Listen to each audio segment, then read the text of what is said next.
So just over a year ago, it was actually on my birthday last year, I received a message from a colleague and friend, Rabbi Michael White, an invitation. You always worry when they give you the invitations. What are you getting yourself into? He invited me to serve on the steering committee of a newly formed clergy council for a national organization known as Zionist. I had, of course, known of Zionist and been following the work for some time through media materials that they had been sending out, and so I readily agreed to participate in that. Zionist, as I think probably everyone here knows, is, according to their own literature, a multiracial coalition of Jewish activists and allies who are unabashedly progressive, unapologetically Zionist. This work I wanted to be involved with because I always thought that it was important. It was an important message for progressives, many progressives, myself included, who have found themselves often excluded from spaces that we felt we belonged in, spaces of common cause we believed, because we held on to an idea of Zionism as part of our Jewish identity. And that story, the misinformation, that Zionism is in conflict somehow with progressivism, has been a story that many of us have experienced. We experience it all the time. But over these past 55 days, since October 7th, the need for the work of Zionists has never been more important, in my opinion. The message that we are going to hear tonight, a message that I think we really need, so many people need it. I hear from young people all the time, from our teens, from our college students, from our young adults, to really old adults like me, finding that need to feel that our values are strongly in alignment with our Jewish identity and with our Zionist identity, and feeling that others are pushing us away. I felt so profoundly, so strongly, that that need was important right now, that I very quickly invited our guest to be with us, to be able to share this message to the Portland Jewish community. And with the help of the Jewish Federation of Greater Portland and PDX Hillel, we were able to make this time happen. I think we've got some representatives of PDX Hillel. Shout out to you guys. So glad to have other college students who are here. If you're not a part of PDX Hillel, you should be. Our Jews Next Door, our young adult group, any of you who are here, we thank you for being a part of it. Sent this out, invited to JPro, our Jewish professionals in this area, and really great thanks to Jewish Federation for being a part of this. Amanda Berman is the founder and executive director of the Zionist movement, where she works to empower and activate Zionists on the progressive left to stand proudly in social justice spaces as Jews and as Zionists. Amanda is a civil rights attorney, previously worked to fight anti-Semitism legally, spearheading groundbreaking initiatives such as the International Action Against Kuwait Airways for its discrimination against Israeli nationals, and the dual cases against San Francisco State University for its constitutional and civil rights violations against Jewish and Israeli students and community members. Amanda is a writer on Jewish and civil rights issues, a media contributor across various mediums and outlets, and experienced speaker presenting before diverse audiences including Hadassah, JNF, B'nai B'rith, Jewish Federation, AIPAC, JCRC, Hillel, many others in our alphabet soup of Jewish community. She's a graduate of the Anti-Defamation League's Glass Leadership Institute, a recipient of Hadassah's prestigious Myrtle Wreath Award, and was listed as one of the top 100 people positively contributing to Jewish life in 2018. She previously served for 5 years as an executive board member at Friends of the IDF Young Leadership of New York. We are so pleased to be able to welcome to Congregation Beth Israel and to Portland, Amanda Berman.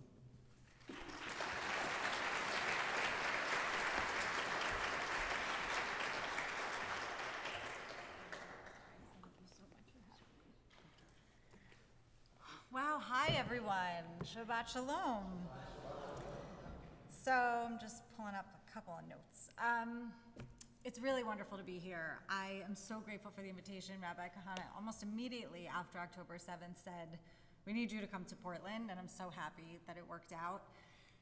You know, I've been doing this work for about 5 years full time, and I have a speech that I could give you and it would be so uplifting and inspiring and I would make you feel so good, except right now is a different moment than any other moment. And it's not to say that I'm not gonna make you feel good, I'm gonna do my best, but I also am gonna be real about the challenges and how much gaslighting we're experiencing and how painful it is that we feel so alone. And the thing that I really hope that we will all take away from tonight is that being here in synagogue on Shabbat, this is the light. This is if there is any positive that we can take from what we're going through, it's that the Jewish community is so united, so connected, so committed to our Jewish identities and our Jewish community in a way that I've never seen in my life, certainly not in this phase of my career of Jewish leadership. And that's a thing I really, really hope that we will take with us because this is so inspiring, this is so empowering, and this is the way that we're gonna get through this moment. So, as you heard, and as hopefully you know because you're here, I run an organization whose tagline is unabashedly progressive, unapologetically Zionist. And we launched about 5.5, 6 years ago as a response to anti-Semitism that so many of us in progressive organizing and movement building were experiencing, but it wasn't your typical classical anti-Semitic tropes. It wasn't the blood libel necessarily. It wasn't really tropes about Jewish money or power. It was the idea that Zionism is racism, colonialism, imperialism, genocide, white supremacy. It was the idea that anyone who supports Zionism, so the vast majority, almost the entire American Jewish community and almost every Jew in the world, that we believe in white supremacy or support genocide or imperialism or colonialism just by virtue of being Zionists. It was the idea that when we are participating in social justice activism, it's okay to target us, to come up to us and say, I see that you're wearing a Jewish star necklace. What do you think about settlements? What do you think about occupation? As if being a Jewish person in the world, in social justice organizing or anywhere else, requires you, obligates you, and mandates you to speak, to declare a position on the politics and policies of a foreign government in order to be welcome.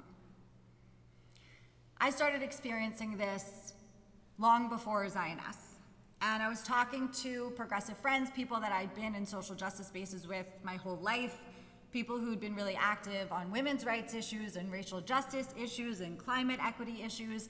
And we really didn't know what to do because we knew that we had a place, we knew that we had an obligation as Jewish Americans to be part of these movements, to be committed to our progressive values, our Jewish universalism, our commitment to tikkun olam. But we really didn't know how to respond because while we knew there was a problem and we perceived these kinds of litmus test questions as anti-Semitism, we didn't have the language or the confidence to respond. We didn't actually know how to explain what it was that we were experiencing. What are these questions? Why don't they come to anyone else? Why, for example, does the progressive movement not target Chinese Americans and ask them about China's occupation of Tibet or imprisonment of 1 million Muslim Uyghurs?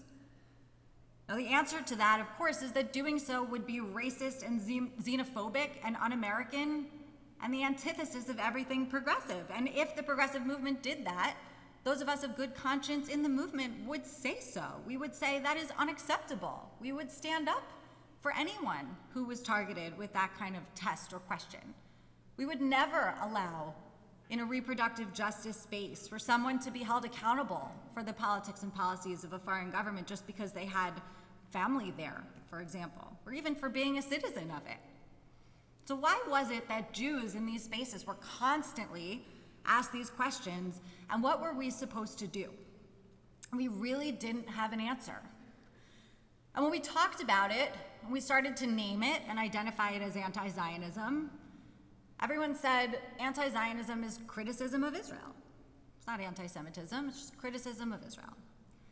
It was really hard to explain that actually when you walk up to a Jewish American in a racial justice activist space and say, I get that you're here because you want to talk about police brutality, but I really want to talk about settlement construction. Why that's not criticism of Israel. So in the summer of 2016, when the Movement for Black Lives adopted a manifesto that said Israel was committing genocide and apartheid, was an imperial country that the United States had to divest from as a core component of a racial justice organizing strategy, American Jews were deeply pained and hurt as leaders in the racial justice struggle over many decades. In the fall of the same year, when activists at the Standing Rock protest, who were protesting in support of the indigenous Sioux tribe of Standing Rock and in opposition to the construction of the Dakota Access Pipeline as a climate justice disaster, it was shocking that everyone was essentially claiming that the Sioux tribe were the same as the Palestinians and that Jews therefore did not have any indigenous connection to the land of Israel. For the vice chair of our board of directors who was shot by a rubber bullet, thank God was totally safe, but she talks about having had to actively choose her commitment to climate equity over her Jewish identity, knowing that her Jewishness would be erased when she went there. In the January, of 2017, a few months after Standing Rock, we all know what happened with the Women's March. 4 self-described leaders of the Women's March announced very publicly that you can't be a Zionist and a feminist, that there is some dissonance, some contradiction between believing in the liberation of Jews and believing in the liberation of women. And so women all over the country, Jewish women all over the country, felt like we had to make the same choice that Erin, our board vice chair, had to make at Standing Rock. Do we abandon our Jewishness to fight for our rights, for bodily integrity and autonomy? Do we submit ourselves to an activist space that we think is so critically important, in the most critically important moment in American political history, at least in our lifetimes? Do we stay home from a women's movement that is supposed to be about protecting women and believing women and supporting women and fighting for equal access to health care and equal pay and family leave and of course abortion access, which is no longer guaranteed for women in America? What do we do about the fact that our actual needs in the country where we live and work and vote are on the line, but as Jews, we're not allowed to participate in the fight to protect those rights? And so I, like so many of my friends, felt like I couldn't go, and I didn't go to that first Women's March. And I watched it on TV and I cried. And friends that I had been in organizing spaces with for so long couldn't understand why I wasn't going. When I said it was because of the anti-Semitism, they thought I was crazy, even my Jewish friends. And they said, come on, it can't be that bad. What do you mean? One person made a comment. What's the big deal? And I said, I feel like we can't countenance this because it's been going on for a while. It's been going on in a way that none of us know how to respond to. And if I'm there and I hear something and I hear people cheering or I hear people making a comment that feels dangerous, I don't know what I'm gonna do. So everybody else went, but I didn't. And actually, a lot of people didn't go, but all of my friends went. A couple months after that original Women's March, there was an International Day Without a Woman, which was a day where women were supposed to walk out of their workplaces around the country to prove women's contribution to the workforce. And the hero of the International Day Without a Woman was a convicted Palestinian terrorist named Razmea Odeh, who was at the time living in Chicago, hadn't been deported yet. This was the woman who everyone walking out of their offices was supposed to hold up as an inspiration for women's rights. A couple months after that was June of 2017, and there was an event in Chicago that you may have heard of. It was called the Chicago Dyke March. The Dyke March is the kind of non-corporate version of Pride Weekend. And there were 3 Jewish women there, lesbians, who were carrying a pride flag with a Jewish star in the middle. They were asked to leave because the Jewish star in the middle of the pride flag was too reminiscent of the Israeli flag, and it was, quote, triggering people and making them feel unsafe that a Jewish star in the middle of a pride flag during the Dyke March should indicate that the person carrying it is not welcome there. They didn't know what to do. These amazing women, they didn't know what to do when they were carrying a flag, just like everyone else, that was intended to represent their intersectional identities as Jewish lesbians. They were told that they had to leave, and so they did. And this was really the first time that I saw people in the mainstream media and in the progressive media talking about the fact that actually anti-Zionism might not be criticism of the Israeli government, might not be criticism of Israel at all, because these 3 Jewish women were targeted for having a pride flag with a Jewish star on it. There's nothing Israeli about that. There's nothing Zionist even about that. So it was covered in Slate and Huffington Post.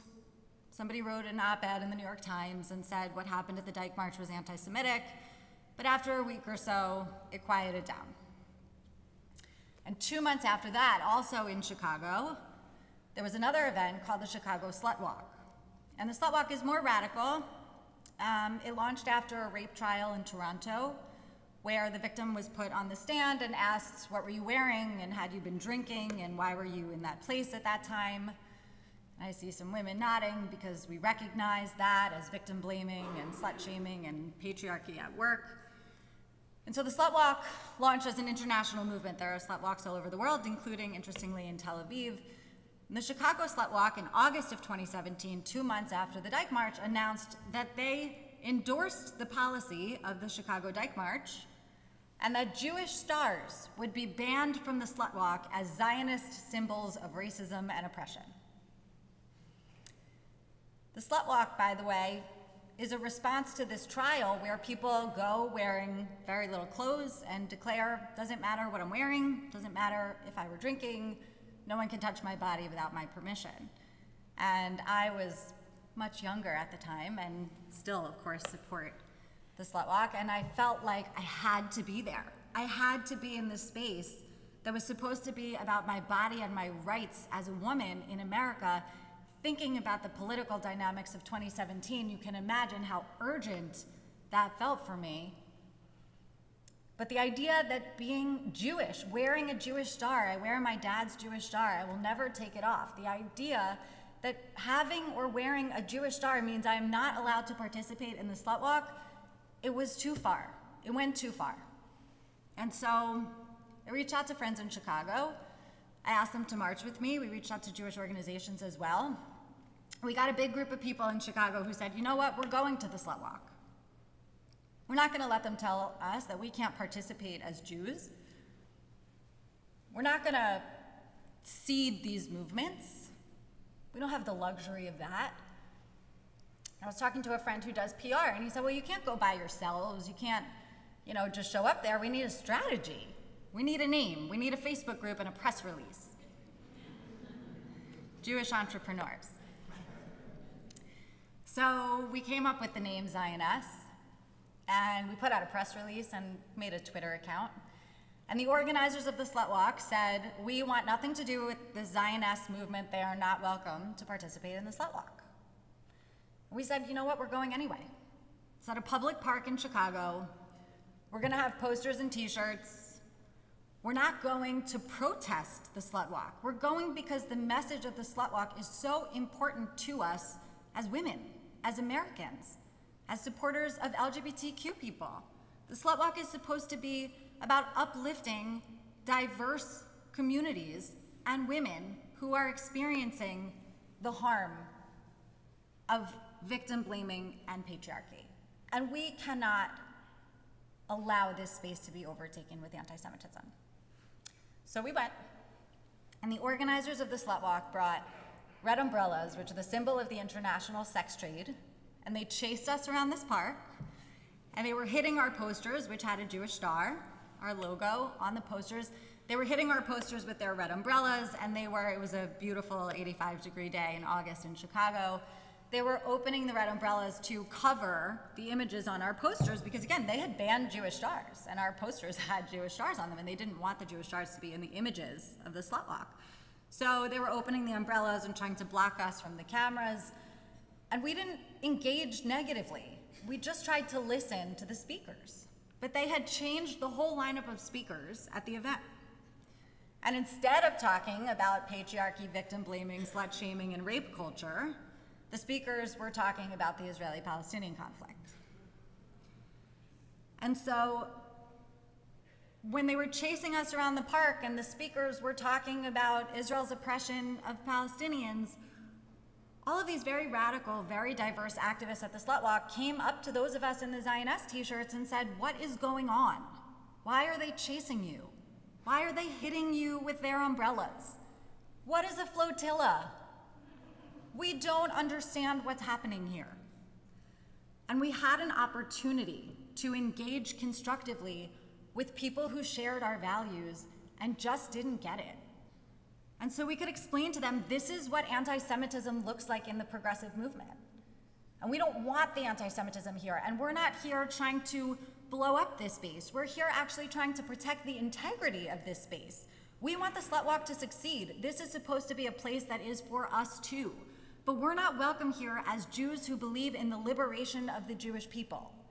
And we are afraid that if we don't show up now, there isn't going to be an activist space for Jews in the American left. We didn't need to get into the history of Israel-Palestine. We didn't need to explain the difference between occupied and disputed territories. We didn't need to justify the wrongdoing of the Israeli government. No one expected us to explain what the Balfour Declaration was. We just explained that as Jews who believe in Jewish liberation, Zionism, as progressives who care about protecting the American left in an incredibly difficult political moment in America, we wanted to know that we were going to have a space. And all of these people who probably had never met a Zionist in their lives said, "Do you have an extra poster? We want to march with you." Now, that was one of the more inspiring moments of my career, and it really was as good as it sounds. It got a lot of media, and people started reaching out around the country from Jewish communities all over and saying, "I want to have a Zionist chapter in my community. I want you to train me how to have these conversations. I want to do social justice work. I want to stand up for social, racial, economic, gender, and environmental justice.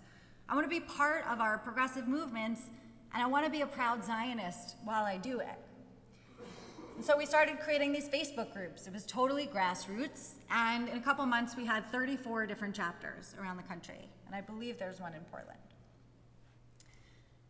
By the Women's March the following winter, we had 34 groups marching in cities around the country, and our message was really clear. Again, it's not about Israel. Zionism is a core component of Jewish identity. Zionism is the history of Jewish peoplehood and Jewish culture and Jewish faith and religion. Zionism is our whole history. We are the people of Zion, born at Mount Zion. You all have prayer books. If you opened it to any page, you would see the words Zion and Israel. Zionism is the thing that united the Jewish people in the diaspora for 2,000 years. It's the only thing, really. Jews in communities all over the world who didn't know each other existed. They weren't tweeting at each other. They didn't have methods of communication, but they were all praying in the direction of Jerusalem. They were all saying, "Next year in Jerusalem," at their main life cycle events and holidays. They were saying Shema Yisrael, as we just did, 3 times a day if they were observant. They were breaking a glass at their weddings to commemorate the destruction of the Second Temple. And so Jews all over the world longed to return to Zion. It was the thing that all of these different communities thought about all the time. We talk a lot as a Jewish community with great pride, as I think we should, in the work of Theodor Herzl. But we don't always talk about the Zionist dreamers of the Ethiopian Jewish community and the Chinese Jewish community and the Iranian Jewish community and the Iraqi Jewish community and the Russian and Soviet Jewish communities. There were Zionist leaders long before Herzl, in fact, who built the groundwork that Herzl could then launch the Zionist movement off of. And that's because Herzl's modern political Zionism came at a time during the fall of empire and the rise of nation states where the world was prepared to think about the Jewish people as a nation who were entitled to a nation state. It was based on, this political Zionist movement was based on identity Zionism. Herzl didn't actually come up with the word Zionism. Another European intellectual named Nathan Birnbaum did. And Nathan Birnbaum gave a quote that I really should memorize, but it is something like, Zionism is about the longing to return. It is the return to our home. It is the commemoration of thousands of years of Jewish history. Zionism is so core to what it means to be a Jew, and it's not political. Being a Zionist doesn't mean you support the Israeli government or you oppose it. Being a Zionist doesn't mean you have any thoughts at all about the Israeli government. And actually, I think most Jews who identify as Zionists don't know a lot about the Israeli government. Maybe today it's a little different, but for most of my life, those of us who identified as Zionists never thought about the politics of the Middle East. Never felt like we had to, and in my view, never should have had to. I often joke that I was a Zionist from the day that I was born because my grandparents bought Israel bonds for my college education. So I was a one-day-old baby, invested in the state of Israel. Doesn't mean I like the government any more than as an American. It means that I automatically like the government. But understanding that Zionism is about our people, and our people alone, that Zionism is about liberating one of the world's most enduring persecuted minority communities after thousands of years of oppression, persecution, dimitude, genocide. The miracle of Zionism is, to me, the most progressive ideal, the most progressive movement we could ever dream of, a decolonial movement to expel the British imperial forces and return the land of Israel to its indigenous people, the Jewish people. Understanding that Zionism is about the Jewish people does not mean that we don't also care about the people affected by the manifestation of the Zionist dream, the sovereign Jewish state of Israel. But Zionism and Israel, the state, are different. And being able to understand that is so critical and so important for being able to reclaim Zionism as a piece of our Jewish identities. And when we do that, we can help people understand that when they attack us or marginalize us as Zionists, they are doing something anti-Semitic. It's hard because most people don't know what anti-Semitism is. They certainly don't know what Zionism is. They don't know who Jews are. How do you fight anti-Semitism when we're only 2% of the population of this country and most people have never met a Jew, and yet we're the victim of 60% of religiously motivated hate crimes, and that was before October 7th, and the numbers have exploded about 400% since then. How do you help people understand how dangerous anti-Semitism is and the threat that the normalization of it poses, not just to the Jewish people, though that should be enough, but the threat that it poses to democracy, to the foundation of our society, to the civil rights of all marginalized people? We have to figure out how to tell people that anti-Semitism is the nucleus of white supremacy. That while people are so busy calling Jews privileged, powerful white people, that the white supremacists with the guns see us as impure and perverting the white race because of our allyship to communities of color, to immigrants and refugees, to LGBTQ Americans? How do we help people understand that the tropes, Jews and money, Jews and blood, Jews and power, Jews and loyalty, these are all the same. They get recycled over history, they morph sometimes, but the tropes always come back to the same thing. And that while in the left, the Jews are seen as the ultimate whites, the ultimate oppressor, in the right, they scream, Jews will not replace us, because Jews are seen as doing the work to erode the power of white Christian patriarchy. And while Israel is under threat, as it has been over the last several weeks, our community is experiencing the squeeze of exploding anti-Semitism across the political spectrum.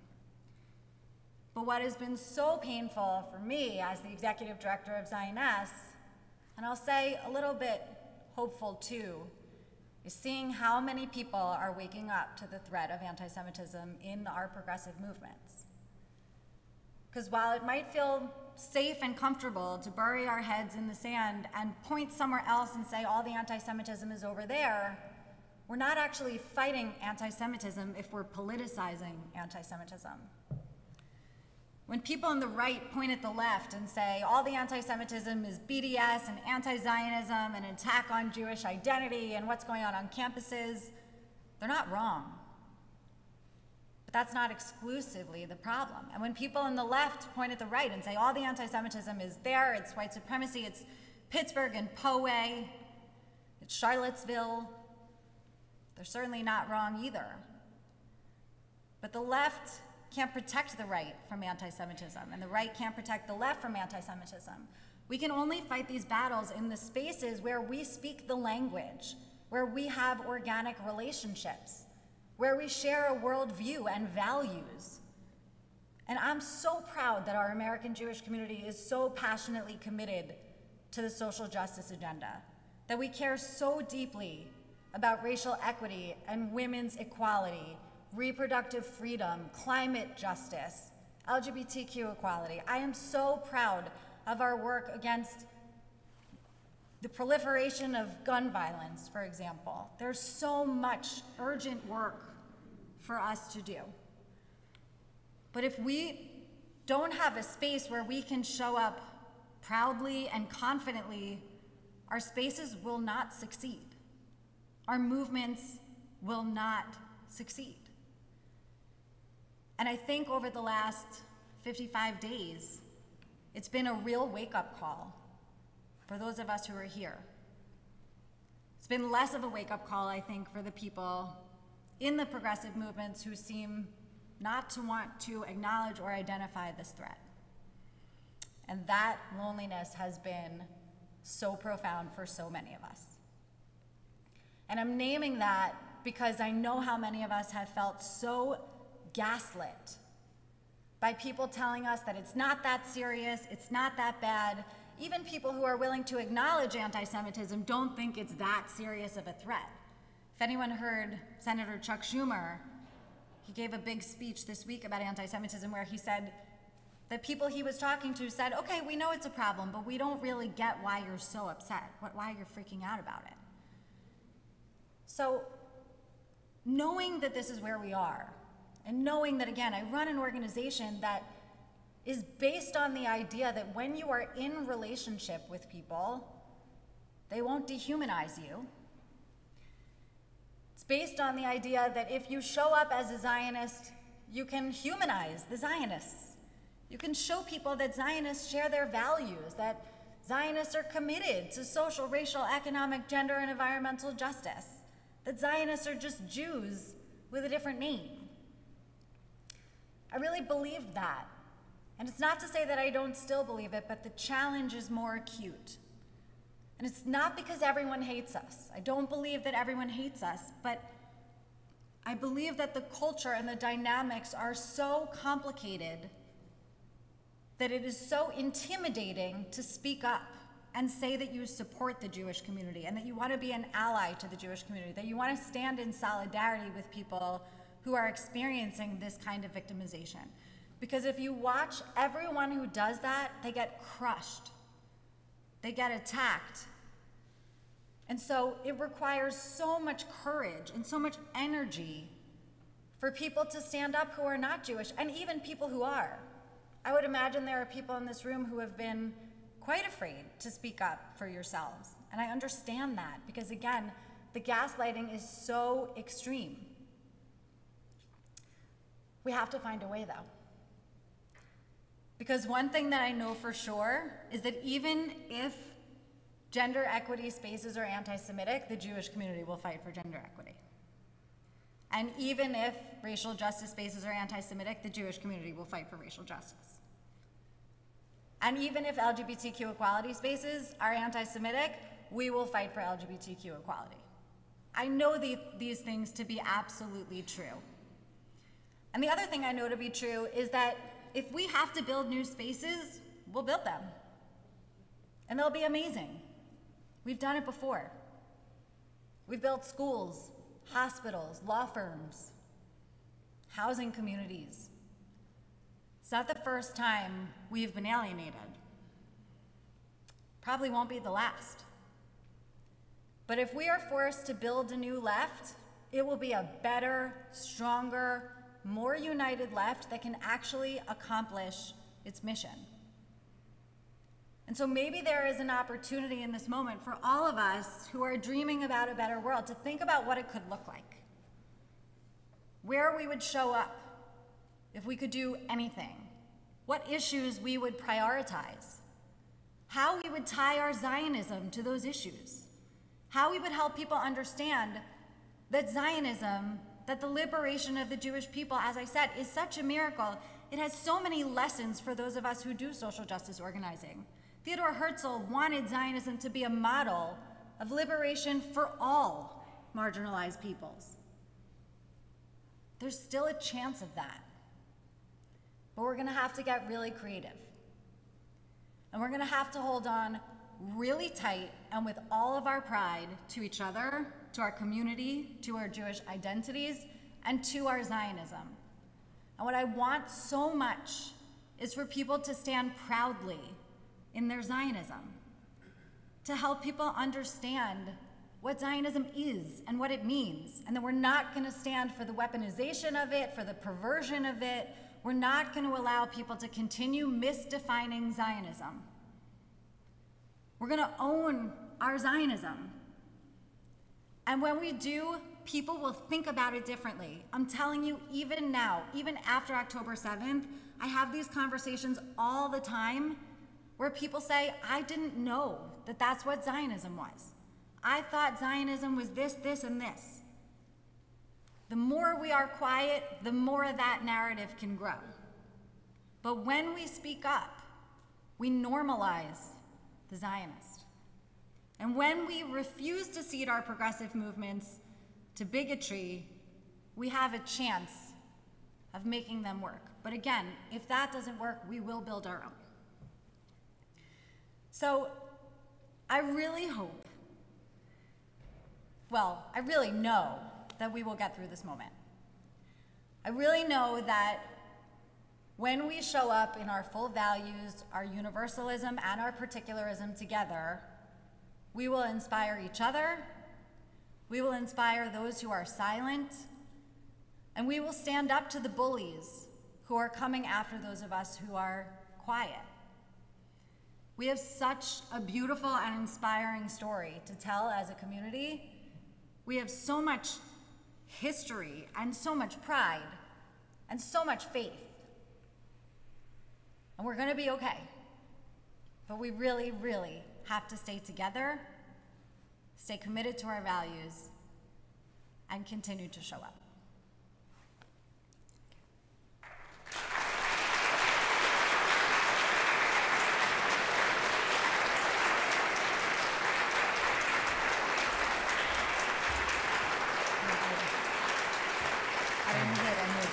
Thank you. Thank you so much. Really uplifting, as you promised. And it's a depressing time. It's a hard time. It's a really hard time. I want to invite some questions we'll have a few minutes, and I'm sure there are many questions or responses. I want to start with one, much on what you've talked about, but maybe to expand a little bit. You mentioned, and you're right, this has been an amazing time of unity in the Jewish world. They're seeing it in Israel. Israel was practically in a civil war, and now Israeli society is united. The Jewish community has also been very split along some of the same fault lines that America is split. And I've seen this unity that's happened over these past 55 days, and over the past few weeks, I'm starting to see some cracks in it. And I'm starting to hear on this particular issue about what is the progressive left saying about Zionism, about Jews showing up, that the right approach is to abandon the progressive left. They've abandoned us. They're anti-Semites. Let's just let them go. They're never going to be our friends. So what's your response when you hear that kind of language, when you hear that attitude of abandonment? Well, this is why I think it's such a hard time, because there's something about that that's very true. And, you know, I'm not gonna deny that fact of how lonely it's felt. People that we've been in relationship with for years who are silent or worse. The thing is that, as I said, most American Jews identify with the political left and have nowhere else to go, and are not leaving the political left in terms of our values. I'm not talking about politics. I'm not talking about party. I'm talking about values, identity.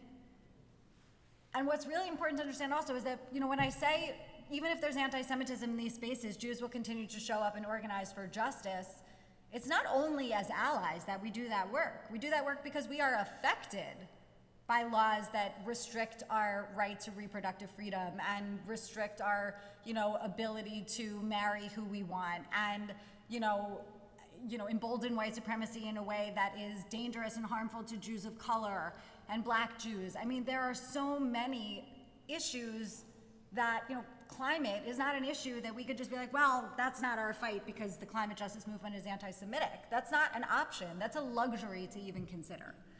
So I don't know exactly what the solution. When I say we're going to have to rebuild the left, I really mean that. And I don't know what it's going to look like exactly, but I know there are a lot of people thinking about this conversation. And it's because there are elements of the progressive movement, just like there are elements of the conservative movement, that in my view do not represent what it means to be progressive. You don't get to call yourself progressive if you are supporting the brutal rape of women and girls. You don't get to call yourself progressive if you think kidnapping babies is an acceptable form of resistance. That is not progressive. But if we don't show up,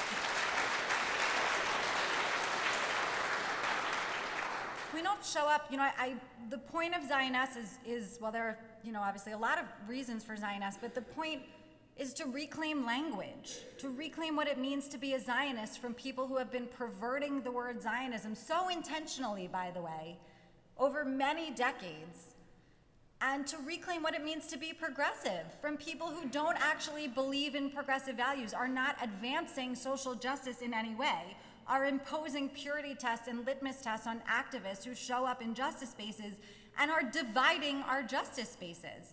And all you have to do, if you're following these issues, is look at the British Labour Party, which was destroyed by Jeremy Corbyn's anti-Semitism. By the way, you can also look at the Canadian Green Party, which was destroyed in May 2021 when a Black Jewish woman, Anna Mae Paul, was the leader of the Canadian Green Party, and she was attacked so violently, emotionally, so viscerally, for believing in freedom and security for both Israelis and Palestinians, that the Canadian Green Party basically was totally destroyed. This is what happens when you allow anti-Semitism, which is a metastatic, malignant force, to enter your spaces. And we've seen it before. And, I said before, I think knowing that anti-Semitism is a threat to Jews should be enough for people to fight it. We know that it's not. We simply know that it's not. That's not enough of a reason. So we need to remind them that anti-Semitism is a threat to them as well. because anti-Semitism degrades societies. Anti-Semitism, as the animating force of the Third Reich, is responsible for the death of 50 million people in World War II. Obviously the 6 million, but 50 million people died because Germany didn't check their political anti-Semitism.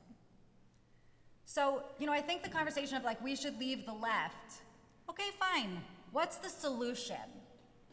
We could talk on and on and on about the problems, and I'm not sugarcoating the problems in the left. The thing about Zionists that's different from everyone else is that instead of pointing somewhere else and saying it's worse, over there, we're trying to do the work in our spaces, and I will admit that has gotten a lot harder than I thought it was going to be. I'm not trying to say this is going to be easy. I'm saying we don't have a choice. Jews are not going to stop fighting for justice. We can't. We don't have anywhere else to go, and our society will cease to function if we don't figure out how to confront the anti-Semitism that exists in every space. I would like people in the right to fight the anti-Semitism there the same way that Zioness is activating people in the left to fight the anti-Semitism there. Ideally, everyone would be fighting anti-Semitism in every space that they exist in, because that's the only way that anyone will ever be successful in this fight.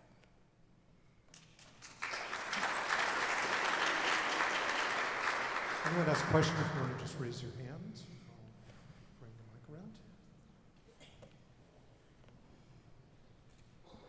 Hi, thank you for your talk tonight.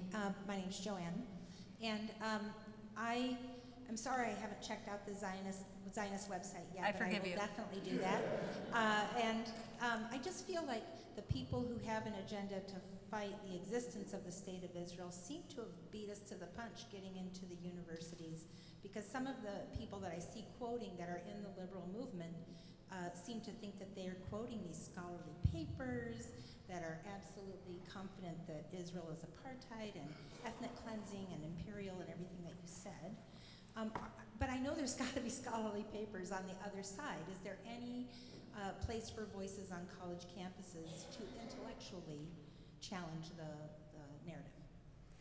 There are. I mean, I can't cite them right now, but there are definitely academic leaders, and there's definitely scholarly writing that is, supportive of Israel and helping people understand the actual reality of the Middle East. What I would say is the culture on campuses is lost. I mean, and I don't mean lost in a way that we can't get it back. I mean, people are lost there.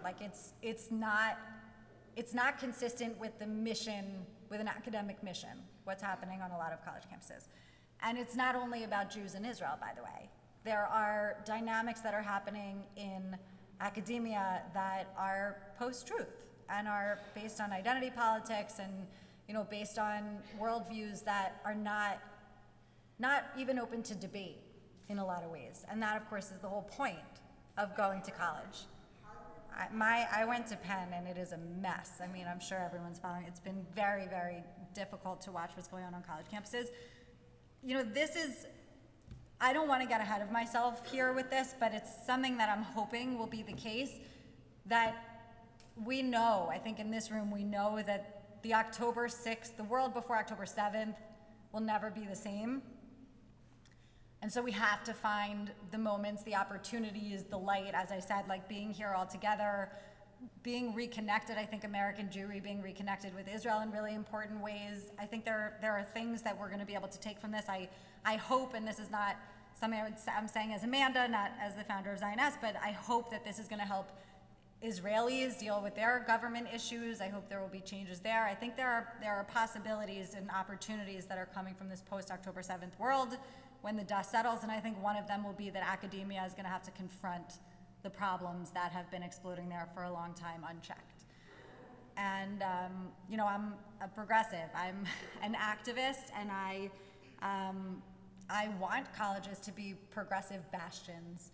But again, going back to the idea of understanding what it means to be progressive, it means being able to confront bad ideas with better ideas. It means being able to expose bad ideas and to argue for, equality and equity in the real world, not in some, elite ivory tower debate, but like really to figure out how to make progress. And that's not what's happening. I mean, in a lot of university contexts, you can't even challenge ideas that are presented to you without, being canceled.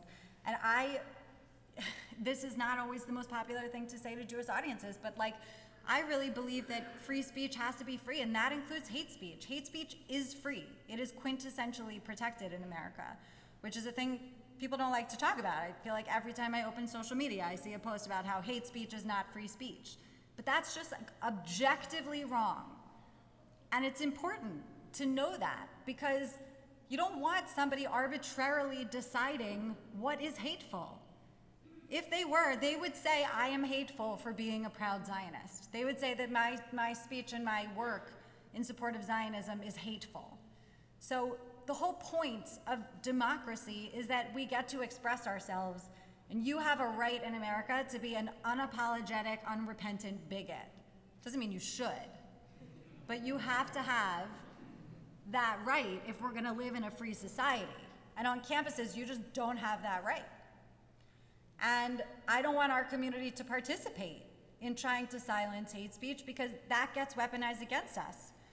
Something that the rabbi mentioned in my bio is that I litigated a case, dual cases against San Francisco State University a few years ago, my prior career.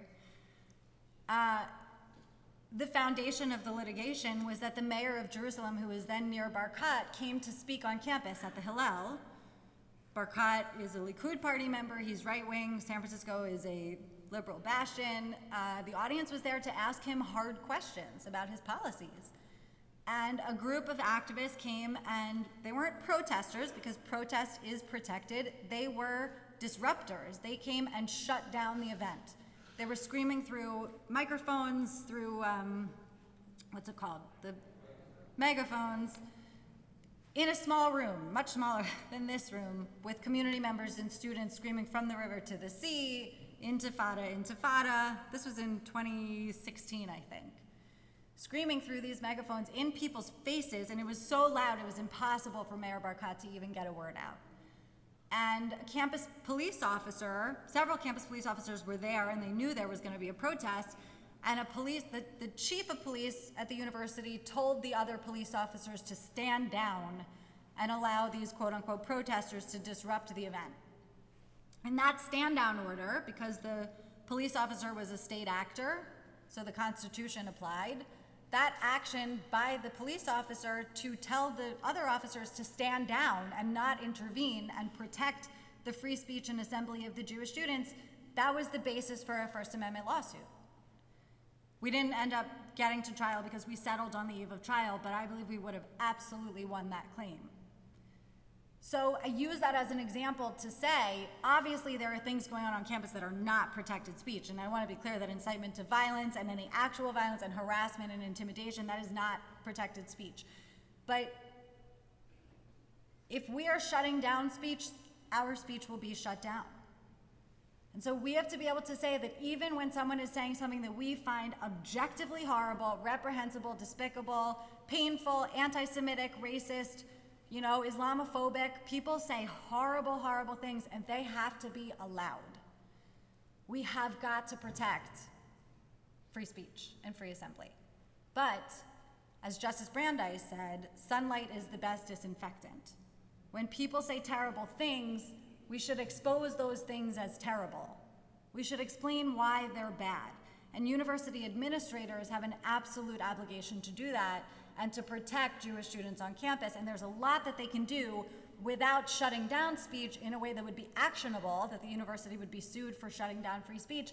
They can make their own statements. The university administrators also have free speech rights, and they can say, anti-Semitism is deplorable. We condemn it. We stand with our Jewish students. They can provide security at Jewish institutions. They can refuse to allow university IP to be associated with hateful events. They can make clear before an event that if anyone incites imminent lawlessness or violence, certainly against Jewish students, but against anyone else, that it will be referred for prosecution to the fullest extent of the law. There is so much that university administrators can do without shutting down speech, and I really think I really think, I mean, the donors are getting involved, students are getting involved, campuses are going to have to confront the problems that they have allowed to fester.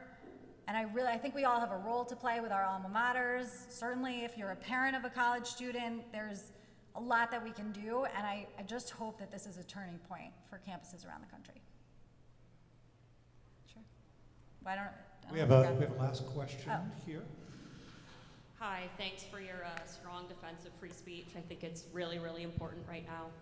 I just wanted to ask, how do you address fellow Jews that are spreading some of the same, I guess, propaganda or lies that we see, you know, other progressive groups spreading? And how do you agree on shared language when it seems like words are changing their meaning so much these days? That is such a good question and such an important question. And I have been just every minute of the day for the last several weeks talking about the word genocide and the total misuse and abuse of the word genocide and how dangerous it is, not just for the Jewish community, which of course it is because it is a mass-scale blood libel and it is wrong and inaccurate as it relates to Israel's prosecution of the war, which is defensive and therefore it cannot possibly have intention to destroy a people. I could come back to that. But the thing that I've been arguing the most is not so much about the use of the word as it relates to the conflict, although of course that's also very important. It's about protecting the words and understanding that words have meaning, and it really, really matters. And we can't start throwing words like genocide around. Genocide, you know, is one of those sacrosanct words. It's a word that was actually coined in 1944 by a Jewish lawyer named Raphael Lemkin that was intended to memorialize the Holocaust as one of the worst crimes against, if not the worst crime against humanity ever committed. You can't just throw words like that around or you will degrade not only Holocaust memory, but the ability of the international community to identify and investigate and prosecute real genocides, of which there are many ongoing around the world right now as we speak. Israel is not an example of that. So, you know, helping people understand, you can criticize the Israeli government, but if you start throwing around words, you are not helping Palestinians. You're not really helping, you're not harming Israelis, even if that's your goal, but you are harming victims of ongoing genocide. So, and you are harming the international community's ability to actually do anything about human rights atrocities. So the meaning of words, your question is so important. I am so worried about the conversations that I hear people having, and there is such a frivolousness and just a total unwillingness to engage with nuance and with a commitment to actually understanding what is happening, and I do not have a solution for that, honestly. The thing that I really hoped, and this is why I said this tonight, the past few weeks are slightly less uplifting than I usually like to be in a speech because everything that I believe to be true about the relational organizing that we do at Zioness has proven not actually to be true. That no matter how deep you are in relationship with someone, I mean, of course there are people, there are allies out there, but there are so many people who are just unwilling to listen and to use critical thinking skills. I mean, it's mind-blowing. You know, I don't have a solution at all. I think their social media is playing a huge role in this. People can only respond to things in 280 characters or whatever they see in an Instagram or TikTok slideshow. I mean, this is not activism. It's not helping anyone. And I guess I just really hope that what we see online is not the real world. I think polls do indicate that the crazy stuff we see online, as much as it feels like it is representative when we're scrolling, doom scrolling, it's not representative, and I hope that sanity will win out on some of these conversations. But to the question of the Jews who are perpetuating dangerous anti-Jewish narratives, I don't engage them. I engage people who ask about them. There are people who I think it makes sense to have conversations with. And I will have a conversation with basically anyone, no matter where they sit politically or ideologically, if they are interested in having an actual conversation that is a two-way street. And I will listen as well, and I've been moved many times by people that I disagreed with, who I sat and had conversation with. But people who are unwilling to think about the damage that they are doing by using words like genocide, by, you know, calling, frankly, for a ceasefire on day 3 when there were 240 hostages being raped and brutalized in tunnels under Gaza. I mean, the language, the inability to even consider that Jews are going to be harmed, that they are putting a target on the back of the Jewish community, including themselves, by the way. That is something that there's limited hours in the day, limited brain cells that I can waste, but what's really important is to be able to engage with the non-Jews, the allies who reach out and say, I heard Jews saying this or that. So I believed them because they were speaking on behalf of the Jewish community. So being able to explain that this is a fringe, very, very fringe element of our community. They're really good at organizing. I wish I could hire some of them. But they are not representative, and there have always been, historically, in moments of exploding anti-Semitism, there have always been Jews that have done the bidding of the anti-Semites. And there are a lot of explanations for that, a lot of ways to think about it psychologically, whether it's trying to protect themselves from the inevitable, whether it's internalized anti-Semitism and victimhood, or the idea that we are not entitled as a people to state power, which is the result of sovereignty for the first time in 2,000 years, that the Jewish people actually can protect ourselves, and that in having that power and having to exercise that power, we lose the sort of moral purity that comes with the victimhood status that we lived through for 2,000 years. There's a lot there that can be unpacked, and I do not have the medical degree that I think is necessary. And I really don't mean to sound so flippant. I understand those Jews because I could have been them.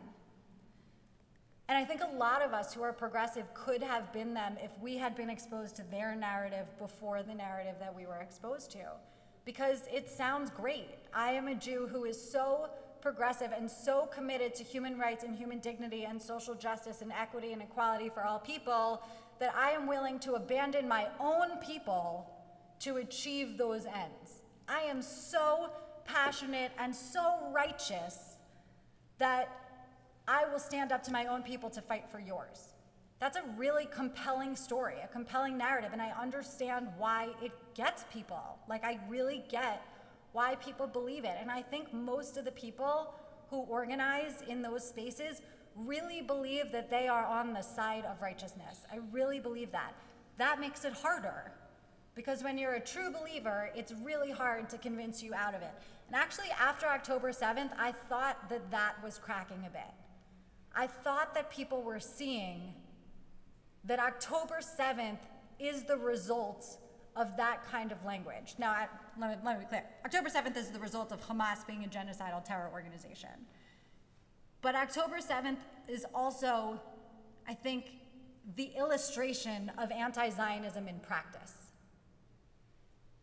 It's not a philosophical, theoretical thing. It is the elimination of the state of Israel by any means necessary, and they are walking through cities across America saying, by any means necessary. These are Jews. So, it's super painful, but what I think is, again, really important is to be able to explain to non-Jews that these people are not representative, that by uplifting them, people are tokenizing them. We know as progressives that tokenization is racism, that it is totally anti-progressive, that it is the opposite of everything we believe in, that we believe victims, that we believe women, that their messages are inconsistent with everything we believe about every other marginalized community, so we should believe it for Jews also. And also just being able, I think, to hold ourselves to a higher standard and not to attack, which is really hard. So I've joked about anti-Zionist Jews, but I don't attack them. I think they are misguided and wrong and dangerous, and I think they are a part of a historical reality, which is, again, Jews being the face of the operationalization of anti-Semitism. This has always been true. It was true in Tsarist Russia. It was true during the Holocaust. There are Jews who participate in the oppression of other Jews for a variety of reasons, and we just have to stay together, make sure that we tell people that the very, very vast majority of our community believes in the liberation of our people, which is Zionism, believes in a safe and secure Jewish state, prays that one day it will exist alongside a safe and secure and free Palestinian state, and that these things are not binary, that any suggestion that we have to choose the freedom and liberation of one people instead of fighting for the freedom and liberation of both, and that is what these people that you're asking me about do, that's never going to get us toward peace. It's only going to get us to more of what we're all experiencing right now.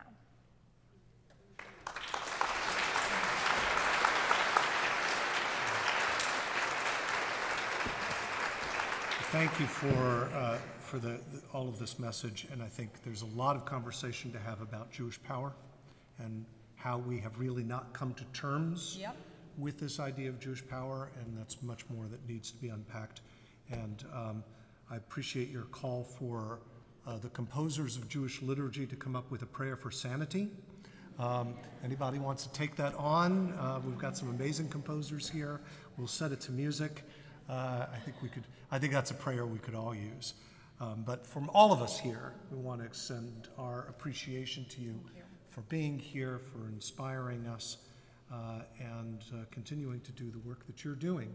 And know that you've got some great partners here in Portland as part of that. Thank you for being part of it. Thank you. Welcome you to Anoneg Shabbat, a chance to greet each other. And if you would please bring your prayer books and put them on the shelves in the back on the way out. Thank you and Shabbat Shalom.